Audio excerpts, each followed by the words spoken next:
everyone and welcome to Loopy Mabel's Closet. My name's Jane and today's video is all about a little bit of self-pattern hacking. So I've hacked a little bit of my blouse that I drafted and created this little number, so I thought I'd share it with you, keep you up to date because I know you're interested. I've actually got a coffee today, hopefully I'll be able to drink it, it's not gone cold, and just a few other little bits and pieces that I've got planned, so I thought I'd share it with you, so stay tuned.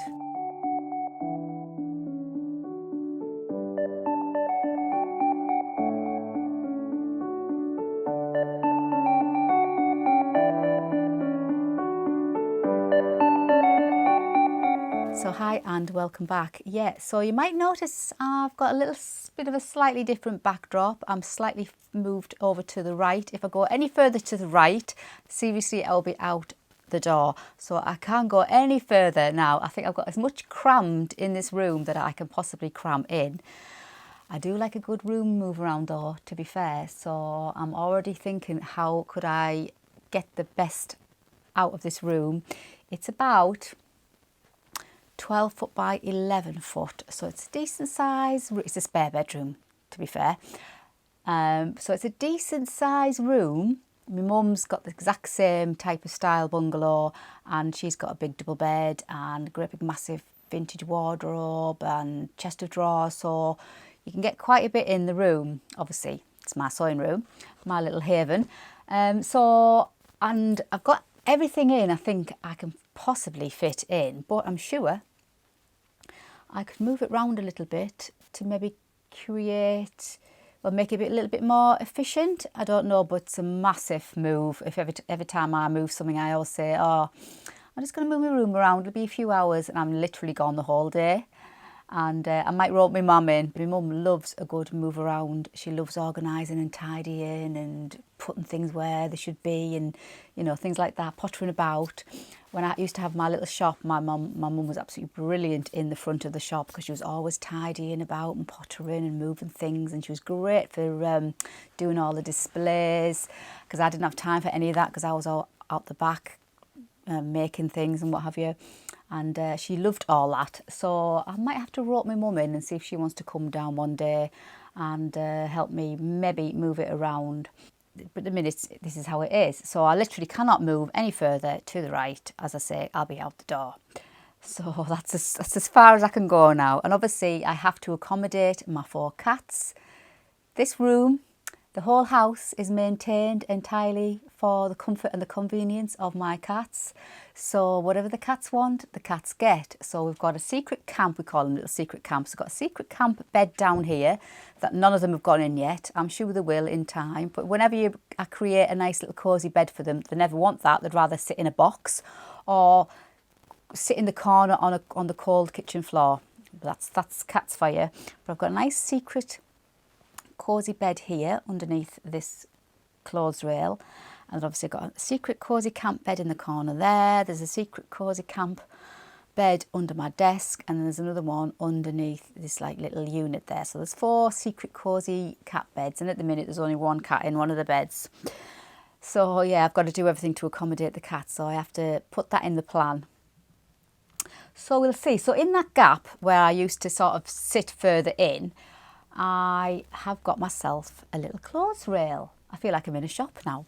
It's great. I feel like I'm playing shops, hanging all my clothes on my clothes rail, because I wanted some sort of, I think I mentioned it in a previous vlog, I wanted some sort of maybe a tension rod or some sort of something, a hanging solution for all my patterns, my pattern blocks, because they need to hang up, otherwise the cats, if I put them on the floor, flat on the floor, the cats sit on them or lie on them, and that would use as a cat bed. So I needed to get them up off the floor, and I didn't want them to be all curled up in a roll, because obviously if they're curled up in a roll, every time you get them out, they're all curly and it's a nightmare. So they're hanging up, and they're almost flat hanging up. So that's what I wanted it for, and I was just going to get like a tension rod. And my mum said, why don't you get one of those little mini clothes rails so you can hang your patterns on, and then you can hang the things that you're making as well on. And I thought, yeah, what a good idea. So I got this the other day. It literally took me 10 minutes to put together, and it fits in the gap absolutely perfect. And I've got a few things hanging up. And these are the things I've got planned to do something with, and that one. And then obviously this is the blouse that I've done a little bit of pattern hack. So I'll show you what I've got on the rail. I spoke about this skirt the other day on the other vlog I did, and it's far too long. This was a pattern draft. It's the Britney skirt by AK Patterns. I did this way back last year, and when I did it I was still on losing my weight, and I think probably had another 2 stone or so to go when I pattern tested this. So now it's too big on the waist, and also I don't like the length. It's neither here nor there. I just don't like the length, so I hardly wear the skirt. But I really like, I know it's bright and it's quite gary and it's not to everybody's taste, but I love a bit of floral, and it's vintage bark cloth. So, you know, it's vintage bark cloth. What more can I say? And I love the big pockets on the front and everything. So what I've got planned this week in my cosy vlog, hopefully for Wednesday, I'm going to try and do a cosy vlog midweek. I'll show you what I do with this, but I'm going to chop off a good bit of it so it just sits just below my knee, wear it with some nice black tights, and I'll probably get more wear out of it. But I'm obviously going to have to unpick I'll get off the rail. I'm going to have to obviously unpick the zip. I may have to take it off the sides. I'm not sure. Anyway, so I'm going to have to do that because it's too big. So that's the plan for that one. And then this polka dot blouse, which is the passion shirt by Atelier Scammit, and I did it in this gorgeous Lady McElroy crepe. I think it's a bubble crepe, which I got from Felicity Fabrics as one of my blog posts. Now, I absolutely love this shirt, but I haven't been wearing it very much, and the reason why I don't wear it very much because I don't like the way in the pattern you put some elastic in the ruffle on the neck, and it's not very comfortable. It just feels a little bit rigid on my neck, and it just annoys me all day long. So it's kind of stopped me wearing the blouse. So I thought, right, I'll put it on my rail, and it's going to go on the to-do list, and I'm going to unpick the neck, take off that ruffle. It's got a lovely little keyhole opening at the back, so I think it'll be simple enough to do because it won't affect anything, hopefully. So if I take the button off, unpick this neck, I have some spare leftover fabric of this, and I'm just going to create my own ruffle neck like I did on my primrose dress here. So I'll just do exactly the same as I did there, get my own, cut some bias and reattach it and do it that way, and I'm sure I'll be able to wear it a lot better because it's a really nice blouse. And that's the Passion Blouse by Atelier Scammit. Quite a fitted style shirt blouse. I really like it. So that's why that's up there. And obviously that's one of my primrose dresses that I've made, and absolutely love that. And I am working on drafting or grading the patterns to eventually, down the line, create them into sewing patterns, and then you lovely people can make them too. I've had so much feedback, thank you so much interest from loads of people asking when am I going to make them into patterns, and that's what I'm ultimately going to try and do. But there's a lot of research, a lot of work involved. So, and obviously I've got to grade them because I want to make them all like for all the sizes. So that's what I'm working on. So it's going to take me maybe in the new year. Hopefully I will have one of my patterns ready you can download as a PDF or into a paper pattern as well. So that's what I'm working on. So that's quite exciting. So that's my primrose dress. And I like to give everything, I'm going to give all my patterns a name. So that's my primrose dress. My pinafore is the poppy pinafore. Obviously they're both named after my 2 cats. So I've run out of female names because I've only got the 2, Geordie and Toffee, and I don't think a Geordie dress or a Toffee blouse quite does the trick. So I'm now working my way down old-fashioned gorgeous names. So this one, which I was temporarily calling it the Peter Pan Blouse, I've now given it a name. It's going to be the Olive Blouse. Lovely old-fashioned name. So this is the Olive Blouse, and obviously I'm going to show you what I did with the difference between the olive blouse in the blouse and then with a little peplum skirt.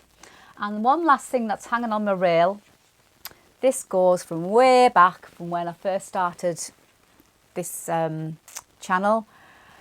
This is using some Sanderson curtains that I had, vintage Sanderson curtains that I made into part of this dress. Originally the dress, it's the Carson Dress by Paddleboat Studios, I think it is. It used to be a freebie download. If it is, I'll try and find a link for it and I'll pop it in the box below for you. Really simple to make, and it's just like the gathered skirt, the bodice, and it's got straight sleeves. Really simple dress pattern to make if you're fairly new to sewing. Really simple to follow, and it's got pockets. It has pockets. So I made this way back when I started my channel, and again before I'd lost my weight, way before I joined Slimming World. So I was 3.5 stone heavier. Well, I've lost 4 stones since then, but anyway, so absolutely loved the dress. Nobody in my family liked it. They all thought I was absolutely cookie wearing vintage curtains in a dress, but I love it, and I really do like it. It's so vintage, I love it. And obviously I haven't worn it for absolutely ages because again it's far too big.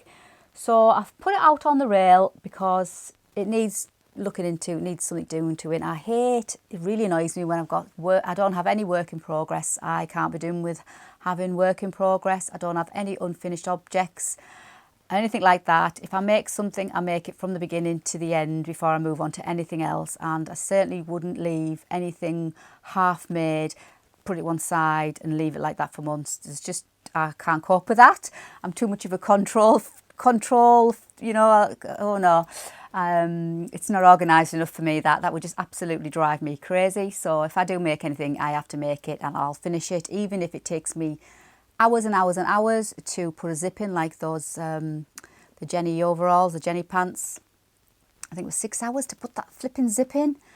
So I won't give up, and I certainly wouldn't put it to one side. So these I've put them on this rail, so these will be getting done in the next week or so. And I don't know how I'm going to really size this down. We're going to have to obviously unpick it possibly, or maybe put some darts in, see if I can just bring it in a little bit. I'm not sure. So that's on the rail as well. So that's the Carson Dress. So I've got a couple of things there. I'll put them together that needs something doing to them. So I'm loving this rail. I feel like I'm in a shop. I can like scan through the clothes. I'm easily pleased, aren't I? So moving on to my Olive Blouse. So here it is on Mabel. This is, I'll just bring Mabel a little bit closer. So obviously this is my first blouse that I made. I was super thrilled with it because I had no issues with it whatsoever from when I drafted it to when I made it. It just went into place perfectly. I was so happy with it. I had the Peter Pan collar and everything, and all the buttons down the back, button placket and everything. So I was really pleased with it, and I did this in like a gorgeous cotton fabric that I got from Felicity Fabrics. So I wanted to make it again because I just love the blouse. It's great for layering over a long sleeve skinny tee, which I've got on underneath my fantail shirt. If you're wondering what I'm wearing today, I didn't tell you, did I? This is the fantail shirt that again I made in this gorgeous linen blend fabric from, again, Felicity Fabrics that I got a while back. In this gorgeous duck egg blue with tiny little like hand-drawn triangles on. And it's the fantail shirt, and I really do love this blouse. So obviously I made this in this cotton, and I just love this fabric. It's absolutely gorgeous. Ditzy print. If you know me, you know I love a ditzy print. I love a floral print. So I just love floral. As you can see, just love floral. I mean, I like plains and solids, but I do love florals and little ditzy prints. That's just me through and through. So I thought, right, I'll make some more of these blouses because they're just great to have in my wardrobe, and they're just great for layering because obviously the sleeves, there's enough room in the sleeves to add skinny tees and things like that underneath, and wear them with my jeans and things like that. So I thought, I'll make some more. So I got one of my Stuff and Still fabrics that I did in my Ditzy Floral vlog. I'll pop the card for that up there if you haven't seen that. And this is earmarked to make something else, and I just thought, no, you know what, I'm going to make my Olive Blouse in this fabric. And I had 1.5 meters of it. So when I was going to cut out just this pattern in this, I had quite a bit left over, and I thought, oh, I can't just leave, it was, you know, a good bit left over. And I just thought, oh, I've got to really get this fabric used. I hate like a lot of waste. So I thought, well, how about if I add a frill to the bottom, like a peplum frill along the bottom with the spare fabric that I had, because I had quite a lot, so enough to do a double, you know, double width on the front and the back. And obviously the button placket, and then I just added 4 buttons, because I am running short on buttons, like running short on buttons that are like all match. I've got loads of buttons, but just like 1s and 2s of things.